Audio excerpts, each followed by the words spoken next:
جو اس بات کا دعویٰ کرتے ہیں کہ بریلی والے اہل بیت سے محبت نہیں کرتے ہیں، اہل بیت کے گھرانے والوں اور قرآن کام کرتے ہیں، ان کی محبت اپنے دل میں نہیں رکھتے۔ میں کہتا ہوں ہرگز ایسا نہیں ہے۔ یہ امام احمد رضا ہے جنہوں نے ہمیں سکھایا ہے کہ اے لوگوں، جب تم کو مسجد میں بھی رہنا، کہیں بھی رہنا، تو دعا لانا، تو اہل بیت کو دعا میں شامل رکھنا۔ یہی وجہ ہے کہ مسجد کے کسی امام سے پوچھ لو، وہ جب پانچوں وقت میں سے نماز پڑھاتا ہے، ہاتھ اٹھا کر جب دعا مانگتا ہے، امام احمد رضا کا جملہ ضرور یاد رکھتا ہے، یا الہی رحم فرما مصطفیٰ کے واسطے، یا رسول اللہ کرم کیجیے خدا کے واسطے، مشکل ہے ہر جگہ، مشکل کشا کے واسطے، کربلا ایک شہید کربلا کے واسطے۔ یہ دعائیں ضرور کرتا ہے کہ بلاؤں کو اگر دور کرنا ہے تو کربلا والوں کا صدقہ تمہیں لینا پڑے گا، بلاؤں کو دور کرنا ہے تو کربلا والوں کا صدقہ تمہیں لینا پڑے گا۔ اپنی دعائیں کا درجہ سمجھتا ہے تمہیں دعائیں مانگتا ہے۔ امام احمد رضا کو بار بار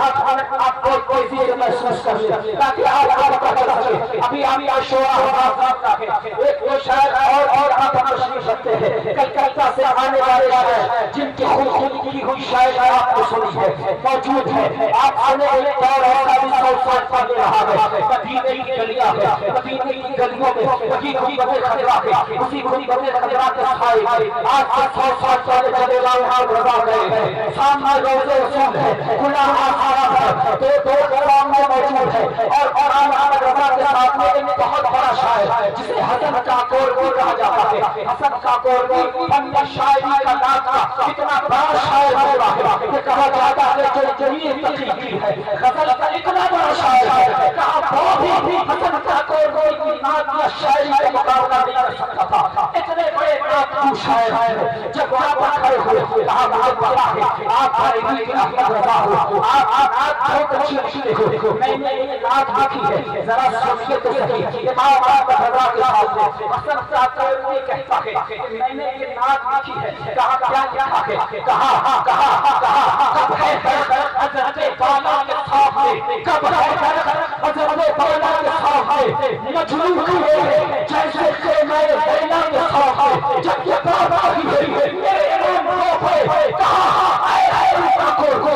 فقط وہ آؤ اتنا بڑا شاعر ہے کہ مکے میں اپنا طاقت جب جوڑتا ہے، مکے میں اپنی طاقت جب چلانے والوں کو بتاتا ہے تو تو کہتا ہے کہ جنتیں تقسیم ہوتی ہے تقسیم ہوتی ہے حسن کو تو میری زبان کے سامنے اپنے آپ چلا آتا ہے۔ یہ حسن کاکور ہے جو اپنی طاقت کا اظہار کرتے ہیں تو کہتے ہیں کہ علم نافی میری زبان کے لیے چلا آتا ہے جب مجھے نعمتیں تقسیم ہوتی ہے۔ امام احمد کہتے ہیں تجھے علم نافی پر اتنا راز ہے، ارے یہ کیا رضا ہے جس نے 8 سال میں نافی شرح کی سبحان اللہ۔ اور وہ کہتے ہیں جس نے کہا کہ مجنون کھڑے ہیں خیمے لیلا کے سامنے، خبردار میرے رسول کے سوتے کو اگر تو نے لیلا اور ان وجود کے درختوں کو تو نے مجنون کہا، اگر کہنا ہے تو یہ کب ہے غرق تم بدے، کب ہے غرق روزے حضرت کے سامنے قدسی کھڑے ہیں عرش ایسا لگتا ہے قدسی کھڑے ہیں، یہ قدسی کھڑے ہیں عرش معلیٰ کے سامنے۔ اور جب یہ شعر سنانا احمد کاکور کی نصیحت محمد کا رہا آپ محسوس کر لیں، جب یہ شعر سنانا احمد کاکور نے کہا حضور فن شاعری کا بہت بڑا شاعر جو میں نے آپ کو سمجھتا تھا، اپنی علم نحو پر مجھے ناز تھا، اپنی فصاحت و بلاغت پر مجھے ناز تھا، اپنے علم پر مجھے ناز تھا، لیکن آپ نے کہا ادب سیکھنا ہے تو ادب ایسے سیکھا جاتا ہے۔ امام احمد رضا ہے کہا مجھے اس پر کوئی فرق نہیں پڑتا، اگر تجھے سمجھ میں آ گیا ہے تو میرے نبی کے روزے کے ساتھ میں کھڑا ہے توبہ کر، اور آج کے بعد حضرت کاکور نہیں ایسی کوئی کتاب نہ لکھنا جس میں میرے نبی کی شان بھی ابھی نظر آتی ہو، نبیت بھی نظر آتی ہو۔ آپ کام پر کھڑے ہو فن شاعری اتنے بڑے بڑے شعراء آئے بیٹھے کھڑے ہو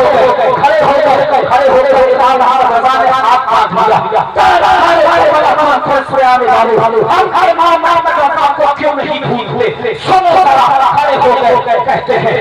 ہیں میں اپنے دوستوں کی خواہش کی بنیاد پر ایک نعت آکھا ہوں وہ پڑھنا چاہتا ہوں میں کھڑے ہو گئے اور پڑھنے لگے لم لا تزیح فی نظر مثل دوشم شیطان جانا